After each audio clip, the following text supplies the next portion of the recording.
नमस्कार दोस्तों, खबरों की खबर का सच इस कार्यक्रम में आज हम चर्चा करेंगे इतिहास के उस किरदार की जिनकी भक्ति, शक्ति और निष्ठा की मिसाल दी जाती है और साथ ही उजागर करेंगे कुछ उन अनसुलझे और अनसुने रहस्यों को जो मानव जीवन और भक्त समाज के लिए मार्गदर्शन का काम करेगा। तो चलिए शुरुआत करते हैं। दोस्तों, संकट मोचन के नाम से प्रसिद्ध हनुमान जी को कौन नहीं जानता। पवन पुत्र हनुमान जी श्री रामचंद्र जी के परम भक्त थे, पर आपको ये जानकर अचरज होगा कि हनुमान जी ने अपने मोक्ष के लिए दशरथ पुत्र श्री रामचंद्र जी की पूजा भी त्याग दी थी। जी हाँ, यह सच भक्त समाज के लिए काफी आश्चर्यजनक है। लेकिन क्या आप जानते हैं कि उन्होंने ऐसा क्यों और कब किया? अब तक हम यही जानते हैं कि माता सीता को रावण की कैद से छुड़वाने के लिए हनुमान जी का बहुत बड़ा योगदान रहा है। लेकिन उसके पश्चात क्या हुआ? अयोध्या त्यागने के पश्चात उनका जीवन किस प्रकार का था? उनके जीवन के इस रहस्य से पर्दा उठाने के लिए यह खास कार्यक्रम केवल आपके लिए। सबसे पहले हम बात करते हैं हनुमान जी के जन्म की। भगवान शिव का अवतार माने जाने वाले श्री हनुमान जी का जन्म माता अंजनी के गर्भ से हुआ। संतान प्राप्ति के लिए जब माता अंजनी मतंग ऋषि द्वारा बताए गए तप को करने लगी, तब से प्रसन्न हुए वायुदेव ने माता अंजनी को आशीर्वाद दिया और वरदान दिया कि तुम्हें अग्नि, सूर्य, सुवर्ण, वेद, वेदांगों का मर्मज्ञ और बलशाली पुत्र प्राप्त होगा। कुछ समय पश्चात माता अंजनी के गर्भ से भगवान शिव के अंश श्री हनुमान जी ने जन्म लिया, जो वायुदेव द्वारा दिए गए वरदान से युक्त थे। अब जानते हैं कि राम जी के अंग संग रहने वाले उनके प्रिय भक्त हनुमान जी ने आखिर अयोध्या क्यों त्याग दी थी। दर्शकों, हिंदू समाज में चर्चित रामायण, जिसे पूरा भक्त समाज बखूबी परिचित है, श्री रामचंद्र जी के 14 वर्षों के वनवास के दौरान सीता जी का अपहरण हो गया था और उसी दौरान सीता जी का पता लगाने में श्री हनुमान जी ने मुख्य भूमिका निभाई और रावण की लंका में जाकर माता सीता को खोजा और साथ ही सीता जी को दुखी देख हनुमान जी ने लंका के 9 लखा बाग को भी उजाड़ दिया था और अपनी पूंछ से लंका में आग लगा दी थी। सीता जी को वापस लाने के लिए तथा लंका जाने के लिए समुद्र पर मुनिंद्र ऋषि जी के आशीर्वाद से पुल बनाया गया और लंका की ओर चढ़ाई की गई थी। राम और रावण का युद्ध हुआ और रावण की हार हुई और माता सीता को अयोध्या लाया गया। तो आइए अब जानते हैं कि सीता जी ने क्यों कहे थे भक्त हनुमान जी को अपशब्द। रावण की कैद से छुड़वाने के बाद सीता जी ने राम जी के कहने पर अग्नि परीक्षा दी और सफल होने के बाद राम जी के साथ अयोध्या लौटी। उसके बाद खुश होकर एक दिन माता सीता ने उपहार स्वरूप मोतियों की माला हनुमान जी को भेंट में दी थी।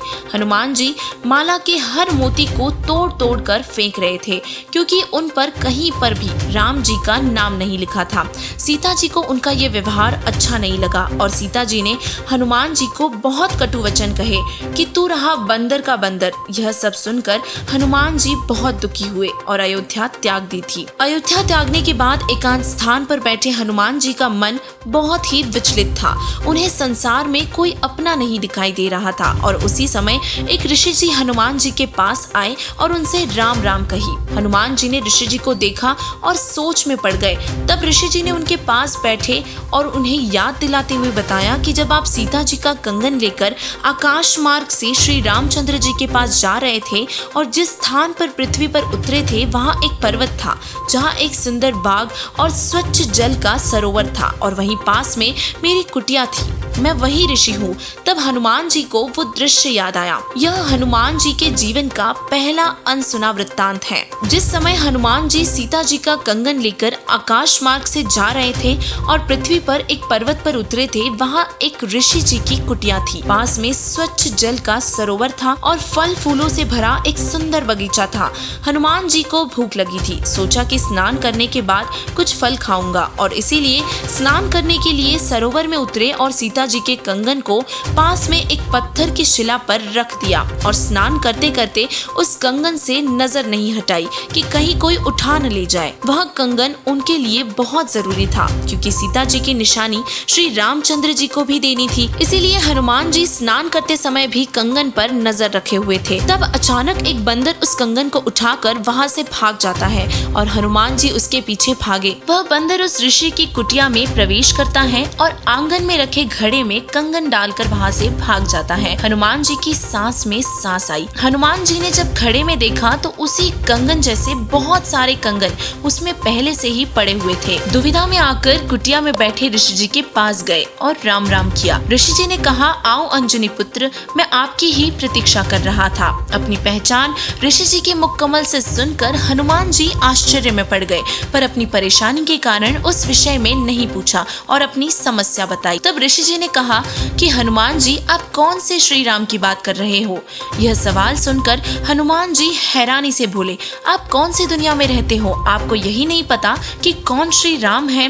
क्या और भी है श्री राम? मैं राजा दशरथ के पुत्र श्री राम जी के विषय में बात कर रहा हूँ। ऋषि जी बोले, मैं भी उसी रामचंद्र की बात कर रहा हूँ। ऐसे दशरथ पुत्र राम करोड़ों उत्पन्न होकर मर चुके हैं और इसी तरह राम को वनवास होता है, सीता का अपहरण होता है और इसी तरह आप जैसे हनुमान सीता जी की खोज करके आते हैं। दर्शकों, अब आपको भी जरूर यही लग रहा होगा कि ये सब झूठ है, लेकिन यही दशा हनुमान जी की भी थी। हनुमान जी को गुस्से में देखकर ऋषि जी ने पूछा कि आप मेरे पास किस लिए आए हो? तब हनुमान जी ने सारी बात दोहराई और अपनी समस्या बताई कि आपके घड़े में बहुत सारे कंगन हैं, मैं पहचान ही नहीं पा रहा हूँ कि मेरे वाला कंगन कौन सा है। ऋषि जी ने कहा, ये सारे कंगन आप जैसे हनुमानों द्वारा ही लाए उन सीताओं के हैं जो कि पहले वाले श्री रामों के साथ महाकष्ट भोग चुकी हैं। आप कोई एक कंगन उठा ले जाइए जो वर्तमान वाली सीता के कंगन से मेल करेगा। तब हनुमान जी ने पूछा कि मान लो कि ये कंगन उन सीताओं के हैं और ऐसे ही श्री राम हुए हैं और ऐसे ही हनुमान यहाँ आए हैं, तो जो हनुमान आता होगा वो कंगन भी ले जाता होगा, फिर इस घड़े में ये कंगन कैसे? हनुमान जी ने ऋषि जी से कहा कि आप मेरी दुविधा दूर करो। ऋषि जी ने घड़े की खासियत के बारे में बताते हुए कहा कि इसमें जो भी वस्तु डाली जाती है वो एक जैसी दो बन जाती है।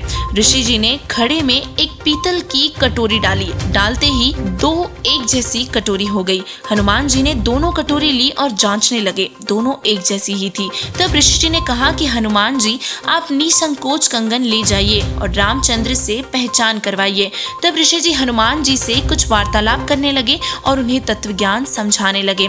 कंगन वाले चमत्कार को देखकर हनुमान ज्ञान सुनते रहे और फिर विनय पूर्वक समय की कमी को बताया और ऋषि को प्रणाम करके उनसे आज्ञा लेकर एक कंगन उठाकर चले गए। श्री राम जी के पास पहुंचकर बताया कि सीता माता जी का पता लग गया है और थोड़ा संकोच करते हुए कंगन दिखाकर परख करवाई। तो श्री राम जी ने हनुमान जी को सीने से लगा लिया और बोले कि आपने मुझ पर बहुत बड़ा उपकार किया है, यह कंगन वास्तव में सीता का ही है। अब वापस उसी बात पर आते हैं। जब हनुमान जी एकांत में बैठे थे तो वही ऋषि उन्हें वहाँ मिले। अब हम हनुमान जी की जीवनी का दूसरा रहस्य उजागर करेंगे। ऋषि जी का नाम मुनिंदर ऋषि था। ऋषि ने हनुमान जी से कहा कि अंजनी पुत्र हनुमान, उस समय आपके पास तत्व ज्ञान सुनने का समय नहीं था, अब आपके पास पर्याप्त समय है और इसीलिए मैं आपको पूर्ण परमात्मा के बारे में ज्ञान सुनाने आया हूँ। हनुमान जी ऋषि जी की उन बातों को भूले नहीं थे और बोले, हे ऋषिवर, आपका ज्ञान मैं रुचि से सुनूंगा। तब ऋषि जी ने हनुमान जी को सृष्टि रचना सुनाई। हनुमान जी बोले कि ऋषि जी, यह ज्ञान पहले कभी नहीं सुना, कैसे विश्वास करूं? हनुमान जी ने ऐसा कहते ही ऋषि अंतर्ध्यान हो गए। हनुमान जी ने हर दिशा में खोजा पर नहीं मिले। तब ऊपर से आकाश की ओर देखा। ऋषि जी ने उसे दिव्य दृष्टि प्रदान की और हनुमान जी को अपना यानी कि परमात्मा का वास्तविक रूप दिखाया, जो कि सतलोक के सिंहासन पर विराजमान था। उसे देखकर हनुमान जी बहुत प्रभावित हुए। तब ऋषि थोड़ी दूरी पर फिर से प्रकट हुए और हनुमान जी उनके पास गए और उनके चरणों में सतलोक देखने की प्रार्थना की। तब मुनिंदर जी ने उन्हें सतलोक दिखाया और फिर हनुमान जी ने तत्वज्ञान स्वीकार किया और ऋषि जी से उपदेश देने की प्रार्थना की। तब महावीर हनुमान जी ने नाशवान राम की भक्ति त्याग कर अविनाशी राम की भक्ति की और मोक्ष को प्राप्त किया। ऋषि मुनिंदर जी स्वयं कबीर परमात्मा ही थे। वे अपने प्यारे भक्तों का कल्याण करने के लिए चारों युगों में प्रकट होते हैं। कबीर साहिब जी ने अपनी अमृतवाणी में बताया है कि सतयुग में सत सुकृत के टेरा, त्रेता नाम मुनिंदर मेरा, द्वापर में करुणामय कहाया और कलयुग नाम कबीर धराया। यह रहस्यमयी कथा आज तक किसी ने नहीं बताई थी। संत गरीबदास जी महाराज जी ने अपनी अमृतमयी वाणी में यह रहस्य उजागर किया है। कहा मुनिंदर सुनो हनुमाना, तुम उलझे झूठे रंग में, ये 30 करोड़ राम हो जा लिए जीत जीत के जंग ने, जिसे जगत गुरु तत्वदर्शी संत रामपाल जी महाराज जी ने अपने तत्व ज्ञान में खोला है। ऐसे और भी आध्यात्मिक सत्य को जानने के लिए हमारे वीडियोस को देखते रहिए।